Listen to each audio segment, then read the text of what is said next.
Hi guys, welcome to Rootstem, and in this video I'm going to show you how to base your model before spraying, how to prep the model to make sure that it's ready for spraying if you part building, especially on plastics, and at the end a little bit of a masking technique, just trying to show you how we can use a couple of different sprays depending of course upon what we're painting. So to begin with, we're basically going to be doing a bit of basing. And if anyone's seen my basing videos, this is pretty much going to be an extension of that. But again, I'm just going to be doing it as part of this series for beginners. So once you've got your models ready, the next thing I do, don't get me wrong, that can be a completely different procedure. So if you're not going to be using, or you're not going to be painting the base, and you're just going to be using this straight as is, or you're going to be using another basing material straight as is, you don't need to do this step. So you can pretty much skip this particular procedure. I myself like to make sure that the models are based before I move on to the next step. So this is what we're going to do. Now, one of the first things we're going to be doing is to put PVA glue on the actual base.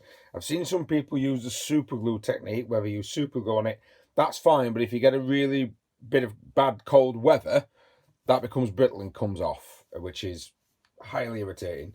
Now this, I'm just going to cover up the is just some standard PVA glue. It's just basically kids stuff. I only really use it for basing material, which it works fine for. And I just pour it onto this particular surface because it peels off. So I get my PVA, put that down, and then I've got a brush. Now this particular brush has actually become stiff due to use with PVA. I still use it because I don't want to ruin any other brushes. You can use a nice soft brush, but always try and make sure you're using an old brush when doing things like this. Now you can, I suppose, actually use the spatula-like tool that you can get from Workshop, or an edge of a craft knife maybe, and I just basically scoop a bit up and start just putting it on the base. If you want it to go down the edges, you can do. If you're just wanting it to be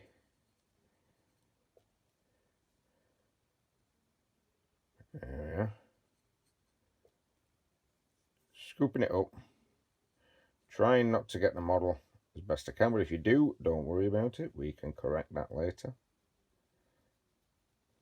Some people like to do the bases of the miniatures off the base.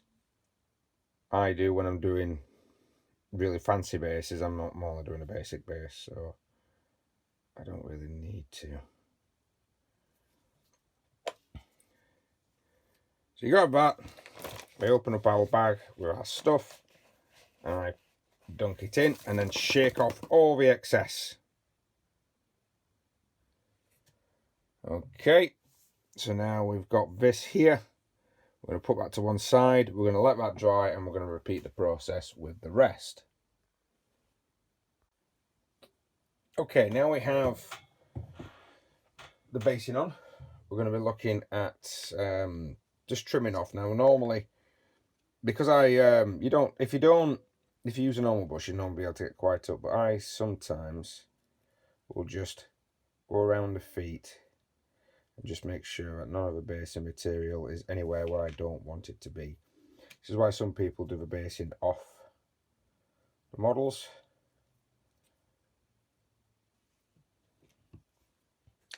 Now, next up, we're going to be actually adding some putty, or white or blue putty, or tack. I'm not sure if I'm allowed to say the particular word, but we're going to be putting this into little tiny bits that we don't want the spray to get on. So I'll zoom in, I'll just show you what I mean.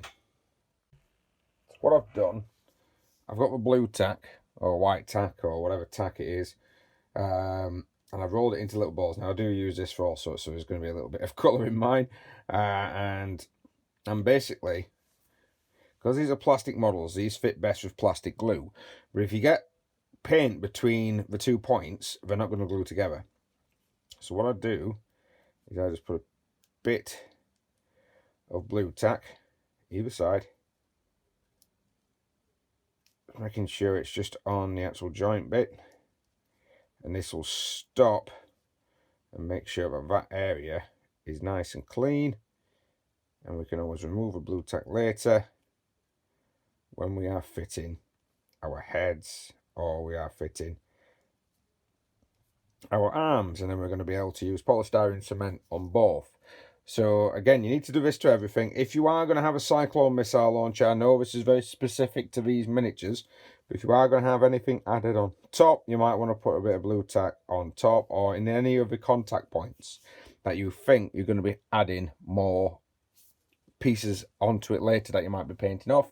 If you've gone straight ahead and you've actually glued it all together like a lot of people do, you can just basically go straight onto the spraying, the sort of spray can phase. So now we've got the blue tack on all the figures, we're now going to be getting ready to spray them. Now I use, so you know, I use Games Workshop boxes, the boxes that the actual models have come in, and I just put the, can you see it there? There we are.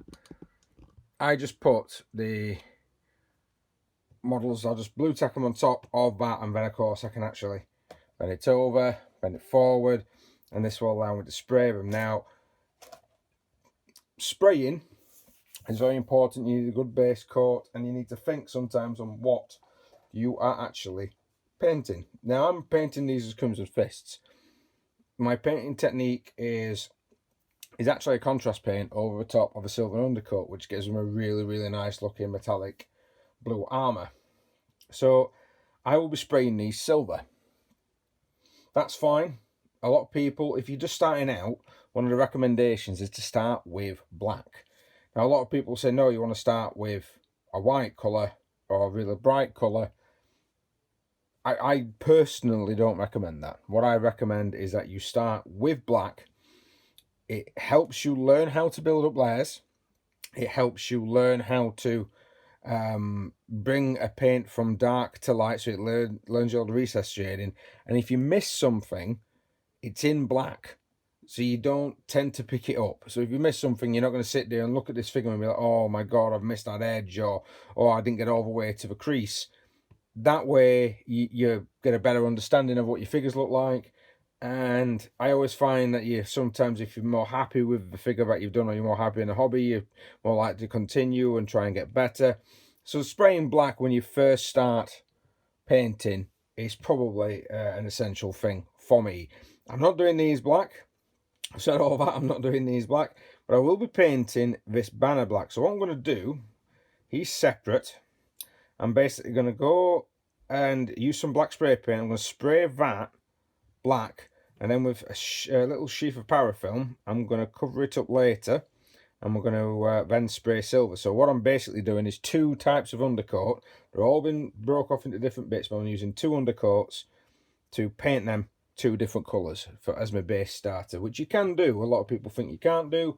It's highly advisable to do so. If you wanted to paint a Space Marine chapter that had arms different colour to the body, why not do the arms off the actual Marine, and then you can spray them a separate colour, paint them a separate colour, and then assemble using the techniques shown. Right, about your spray cans. I'm in England, UK. I'm in sort of like South Yorkshire, so temperature wise I tend to be okay. Spray cans tend to be an alright temperature. I don't tend to get a lot of issues or bother with them. Sometimes it can be too hot to be able to spray. Sometimes it can be too cold to be able to spray. Now, if it is too cold to be able to spray, one thing you can do is to get your spray can, and then just, with the lid on of course, put it into a bowl of not boiling water, but warmish water, you know, like water that you can easily touch, maybe room temperature if you want to be specific, and then just leave that can in there for about 10 minutes.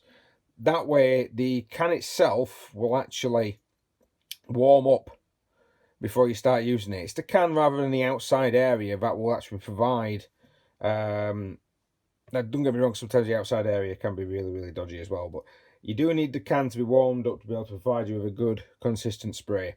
One that's not going to be horrid for, you know, and come out and just spatter. Sometimes with black you can get what's called ghosting, where it sort of like bulges up, seems to be really thick, and then frosts over white. That can happen with a lot of varnishes. So it's good just to be able to submerge your cans. Know that you're going to be, when you're doing the basing bit, because you need these bases to be dry before you continue, when you're going to be doing the basing bit, maybe just submerge the can in some warm water, just get it all nice and heated up, and then you can take it from there. So I'm going to go outside. I'm not going to show you this bit. There's no real need, simply because you're just spraying, and all you're going to be doing is spraying above, across and below, and then try and do all the sides, and then try and get it as best you can. If you don't spray everything everywhere, always get your handy big brushes out. That's why I've kept the old brushes, and then you can just, same colour, always try and make sure you've got a spray can in the same colour as one of your basic paints, and then we can just stipple that in or brush that in later. Just before I actually go and spray, I did completely forget, so apologies. I don't have a script for these, I just continue rambling as such. I am going to talk about cheap and expensive spray paints. Now, I'll be honest with you, personally, I don't use cheap spray paints on my models. This stuff can give you a very uneven coat. Sometimes it can be a completely different colour. It can give you a completely different finish, or it can be tacky in a completely different way. I don't like using cheap on miniatures. Scenery, no problem. You go ahead, you use the hardest coating, because nobody's really going to pick scenery up and be looking at it. But scenery, that's why I've got the cheap stuff. Scenery might be like, this can for scenery, no problem. This, I do use the workshop's stuff for painting my models. It is a bit more expensive. Army Painter do some good ones as well. What I do recommend you do is that when you're using an undercoat for your miniatures, you make sure that the company you buy it from is a modelling company, because they will make sure, of course, that the spray is suitable for plastics or metals or whatever miniatures you're going to be using, and you make sure then that you can get the relevant paint, a very similar paint to it, from the company. Valencia does some good ones. Army Painter does some fantastic ones. I use workshops, again, it's simply because it's more local, and the local stores actually supply this rather than the others, which I don't want to wait weeks for it to turn up for. And then, of course, even though it says Chaos Black, the Abaddon Black actually works quite well with it. I know there's been some videos saying it's different. It really isn't, to be honest. So the Abaddon Black works quite well. Same with the Mechanicus Standard Grey, Grey Sear, and the other colours that they've released. You can always get a pot, which is always a good thing. So now what I've done is sprayed that top bit black, and I made sure that that particular piece has been covered substantially. As you can see from the legs, it has oversprayed onto everything else, but we're covered, so we're all good. Now we're going to be using this parafilm.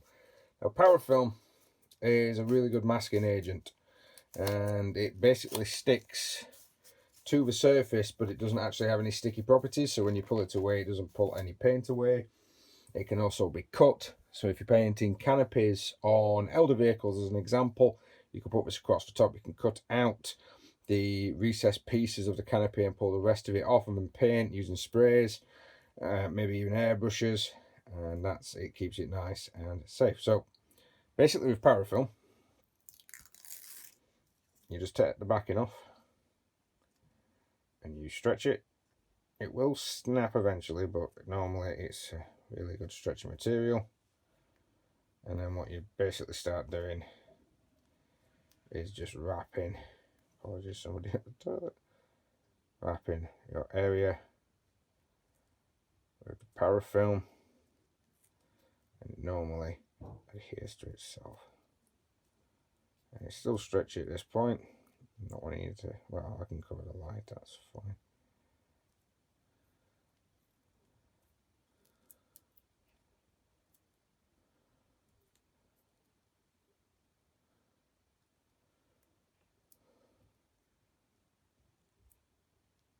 You can see it's nice and covered. The actual surface tension itself will stop anything from coming through, and that will keep. I'm just going to pull that off. Now you can always add bits, and sometimes what I like to do is just to go over certain areas with blue tack. That just makes sure that it's nice and masked off. There we are. I've got some sprayed up. I did need to do a bit of touching up, as I managed to take the figure off the base before the paint had dry, and then put a big blob of silver on there, when I was taking off the parafilm. That's because I'm stupid. Right. Just one little thing about letting this dry. Bring them indoors if you can. Simply because you will get, if you leave them outside, sometimes the cold temperatures or heat temperatures can change how the spray manages to dry off. So I would try and bring them inside to a room temperature, and that way you're going to get a nice dry finish without any particular issues, or you should. I'm hoping so. Well, that's it for this particular tutorial. If you are wanting to figure out how to do some painting, I'm going to include some links to some of my painting tutorials as well. So this is how, basically just how to get you guys set up. And on the painting tutorials, I do use some airbrushes on some, but there is some on there where I don't use any airbrush, or a lot of the airbrush techniques that I use you can just use.